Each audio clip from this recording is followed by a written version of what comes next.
Hello friends, आज हम लोग सॉफ्टवेयर इंजीनियरिंग के यूनिट 4 को स्टार्ट करेंगे, जो कि हमारी सॉफ्टवेयर डिज़ाइन एंड इम्प्लीमेंटेशन होने वाली है। इस यूनिट में हम लोग सॉफ्टवेयर डिज़ाइंस एंड इम्प्लीमेंटेशन के बारे में स्टडी करेंगे। ओके फ्रेंड्स, हम स्टार्ट करते हैं software design and implementation. Software design and implementation क्या होता है? Software design and implementation are crucial stage of software development.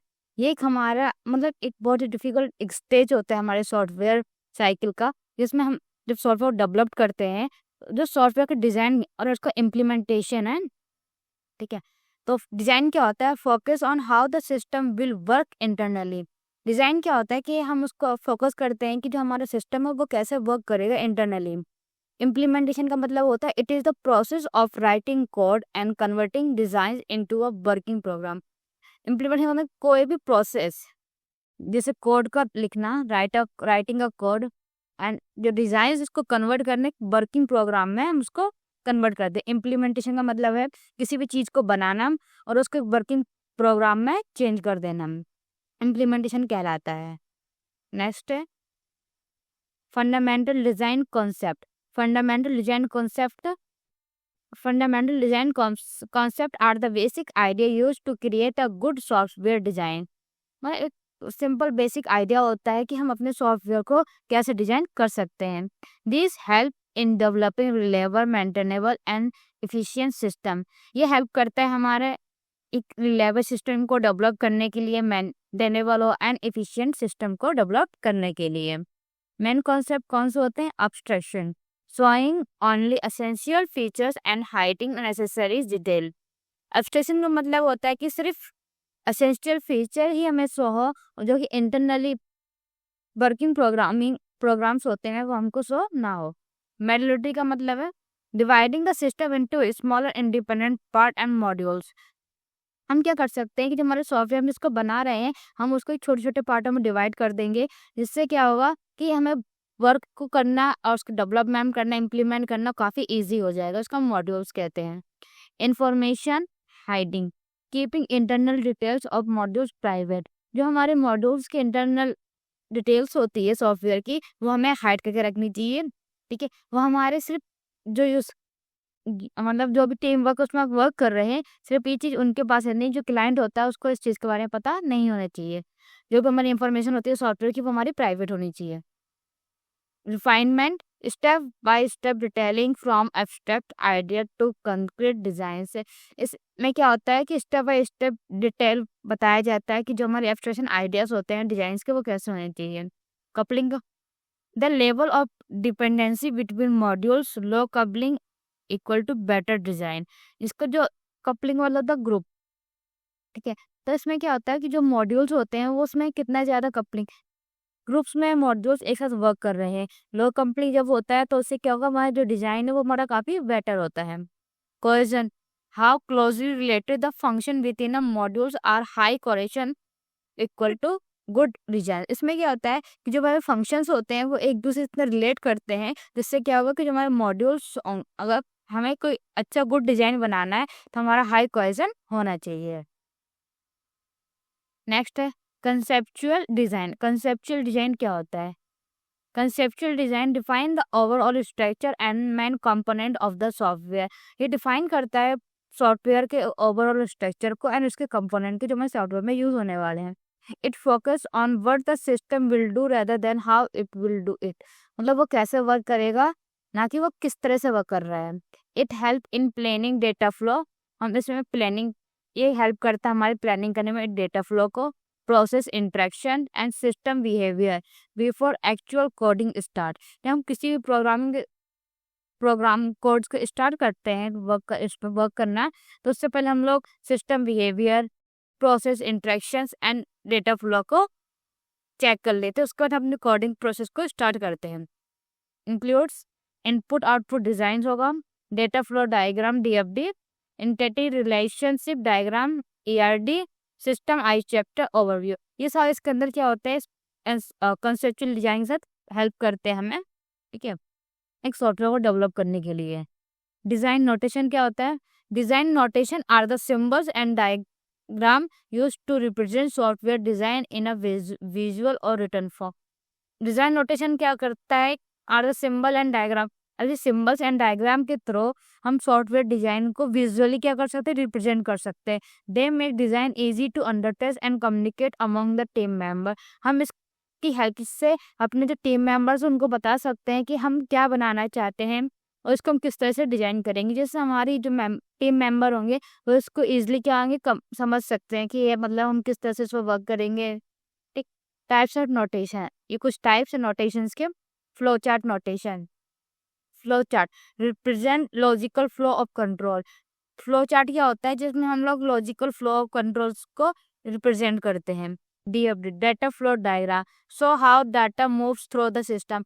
DFD में क्या बताते हैं कि जो हमारा डाटा होगा सॉफ्टवेयर का वो किस तरीके से फ्लो करेगा, मतलब किस स्टेप के बाद किस स्टेप में जाएगा। ईआर डायग्राम एंटिटी रिलेशनशिप कहते हैं इसको, ठीक है, फुल फॉर्म इसका। So relationship between the data entities. ER diagram क्या करता है कि जो एंटिटीज के बीच में जो भी रिलेशनशिप होता है उसको बताता है।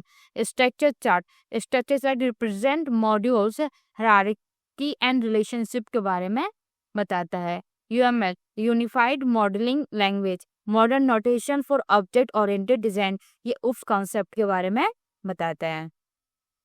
डिजाइन टेक्निक्स, डिजाइन टेक्निक्स क्या होती हैं, design techniques are method or approach use to develop the structure and logic of software system. ये क्या करते हैं कि ये हेल्प मेथड, इसके कुछ मेथड टेक्निक्स को यूज किया जाता है किसके लिए, structure and logic of software system को बनाने के लिए। कि उसमें जो डिजाइन होगी उसमें जो भी स्ट्रक्चर चाहिए या भी एंड उसके जो लॉजिक है किस तरह से वो बनाना है हम लोग, ठीक है, तो उसमें हम लोग टेक्निक्स के यूज करते हैं, कुछ मेथड्स का भी यूज करते हैं।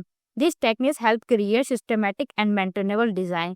टेक्निक्स जो हम टेक्निक्स यूज करते हैं उससे क्या होता है कि जो हमारा सॉफ्टवेयर डेवलप किया जा रहा है वो एक सिस्टमेटिक वे पे किया जाएगा एंड मेंटेनेबल, मतलब हम उसको चाहें तो बाद में उसको क्या कर सकते हैं, मेंटेन कर सकते हैं। मेन टेक्निक्स कौन कौन सी होती है, top down design, breaking the system into smaller part from main to detail level. इसमें क्या करते हैं, टॉप टू डाउन हम लोग सिस्टम्स के कुछ पार्ट्स होते हैं उनको हम छोटे छोटे पार्ट्स में डिवाइड कर देते हैं एंड एवरी पार्ट के डिटेल्स को सर्च करते हैं, उसमें स्टडी करते हैं, ठीक है। Bottom up design, building small module first and combining them into a complete system. इसमें इसका अपोजिट होता है टॉप डाउन डिजाइन का, बॉटम अप डिजाइन। इसमें क्या होता है बॉटम डिजाइन में कि हम पहले छोटे छोटे मॉड्यूल्स को बारे में स्टडी करेंगे एंड उसको कंबाइन करते हुए एक कंप्लीट सिस्टम क्रिएट कर देंगे। Structure design use DFD and structure chart of logical design. Structure design करने के लिए हम लोग डीएफडी एंड स्ट्रक्चर चार्ट का यूज किया करते हैं। Object oriented design use object classes and inheritance for module system. इसमें क्या होता है, ओप्स कॉन्सेप्ट में object classes and inheritance module systems का बारे में स्टडी करते हैं एंड उसकी हेल्प लेते हैं। फ्रेंड्स ये था हमारा डिजाइन टेक्निक्स। नेक्स्ट है स्ट्रक्चर कोडिंग टेक्निक्स। जो हमें अपने सिस्टम को स्ट्रक्चर और जो कोडिंग होगी उसके लिए कौन सी टेक्निक्स का यूज किया जाता है। Structure coding means writing program in a logical reliable and systematic way पे। जो भी हम इस प्रोग्राम्स को कोडिंग मतलब राइट कर रहे हैं वो हमारे एक लॉजिकल वे, रिलायबल होने चाहिए, सिस्टमेटिक वे पे होने चाहिए।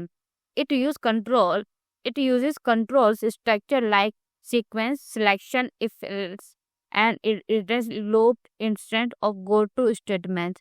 ये सारे हमारे कॉन्सेप्ट है, ठीक है। इसमें हम इसको सीक्वेंस पे किस तरह से वर्क करेंगे, इफ एस का कैसे यूज कर रहे हैं, लूप्स वगैरह जो यूज कर रहे हैं एंड नेक्स्ट स्टेटमेंट में जाने के लिए गो टू का। तो इसमें मतलब फुल स्ट्रक्चर होता है कि कोडिंग हमें किस तरीके से करना चाहिए। ये कुछ टेक्निक्स है हमारी। Use of functions and procedures, हमें इसे फंक्शंस एंड प्रोसीडर्स का यूज करना चाहिए। प्रॉपर इंडेंटेशन करना चाहिए। Use of meaningful variables name, हमें जो वेरिएबल्स के जब नेम रख रहे हैं तो उसका मीनिंगफुल नेम रखना चाहिए जिससे हमें पता चल जाए कि ये कौन सा वेरिएबल है। अवॉइड अननेसेसरी कॉम्प्लेक्सिटी, इसमें जितना हो सके कि हमें जो कॉम्प्लेक्सिटी प्रॉब्लम्स आ रही हैं उनको अवॉइड करना चाहिए और उसको सही से करना चाहिए। अगर next coding style, coding style refer to the set of the guidelines that make code easy to read, maintain and debug। इस कोडिंग स्ट्रक्चर का मतलब क्या होता है कि हमें गाइड करता है कि कोड को इजी टू रीड करने के लिए, मेंटेन एंड डिबग करने के लिए कि हम उसको कैसे मेंटेन कर सकते हैं, उसमें जो भी एरर्स आते हैं उन सबको कैसे रिमूव कर सकते हैं। अ consistency coding style help team collaborations and reduce error. जो हमारी टीम होती है वो क्या करती है कि हमारी हेल्प करती है एरर्स को रिड्यूस करने में, कम करने के लिए। गुड कोडिंग प्रैक्टिसेस कौन कौन सी होती हैं? Use clear and consistent naming conventions है। हमें हर एक चीज का नाम एकदम परफेक्ट रखना चाहिए, क्लियर रखना चाहिए। Add comments where necessaries. हमें हर एक प्रोग्राम के बाद जो भी उसमें कमेंट वगैरह मेंशन कर देना चाहिए कि ये किसके लिए किया जा रहा है। Maintain proper intentions and spacing. हमें उसमें कॉमा स्पेस का इक्वली मतलब ख्याल रखना चाहिए, कोई भी प्रॉब्लम ना आए। अगर उसमें सेमी कॉलम या स्पेस की प्रॉब्लम हो तो उससे क्या होगा, एरर फाइंड हो जाएगा और हमारा जो प्रोग्राम होगा वो रन नहीं कर सकता। Use meaningful consistent instant of magic numbers की फंक्शन शॉर्ट एंड फोकस। हाँ मतलब छोटे छोटे फंक्शंस का यूज करना चाहिए। नेक्स्ट है डॉक्यूमेंटेशन गाइडलाइंस। जो अभी हमारी डॉक्यूमेंट गाइडलाइंस होती है, documentation provide return detail about software design, coding and usage. It help developer, testers and user understand the system easily. Documentation क्या होता है, ये प्रोवाइड करते हैं हम लोग, क्लाइंट प्रोवाइड करता है, जिसमें क्या होता है कि सॉफ्टवेयर का जो डिजाइन है वो मेंशन होता है, उसकी कोडिंग होती है एंड यूजेस होते हैं। ये हेल्प करता है हमारे डेवलपर को, टेस्टर को एंड यूजर अंडरस्टैंड। तो मतलब सिस्टम को बनाने के लिए काफी इजी हो जाता है डॉक्यूमेंट गाइडलाइंस।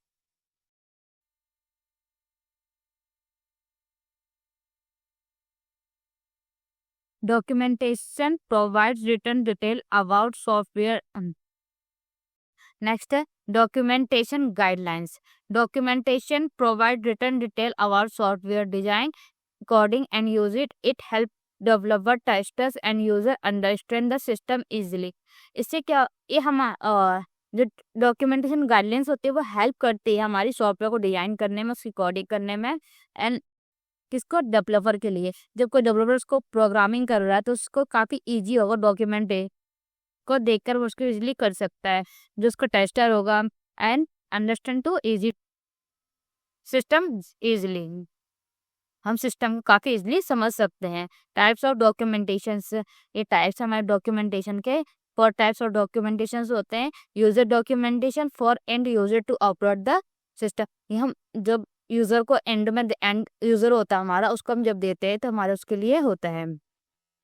सिस्टम डॉक्यूमेंटेशन, इसमें क्या होगा कि इसमें आर्किटेक्चर, डिजाइन एंड कोड के बारे में मेंशन होता है।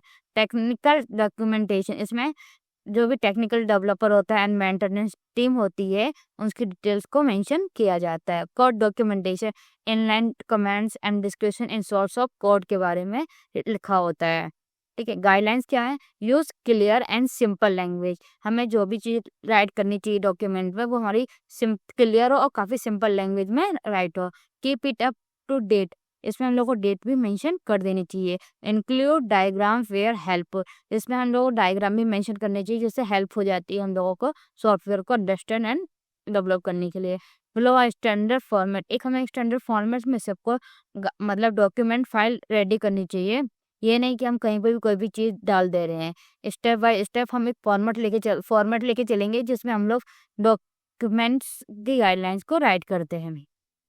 फ्रेंड्स, ये था हमारा सॉफ्टवेयर इंजीनियरिंग के यूनिट 4, जिसमें हम लोगों ने कंप्लीट शॉर्ट वीडियो कंप्लीट कर दिया है। ठीक है। तो और आपको यूनिट 1, यूनिट 2, यूनिट 3 की लिंक्स डिस्कशन में मिल जाएगी, तो जिससे आप जाके स्टडी कर सकते हैं। Thank you friends, have a nice day.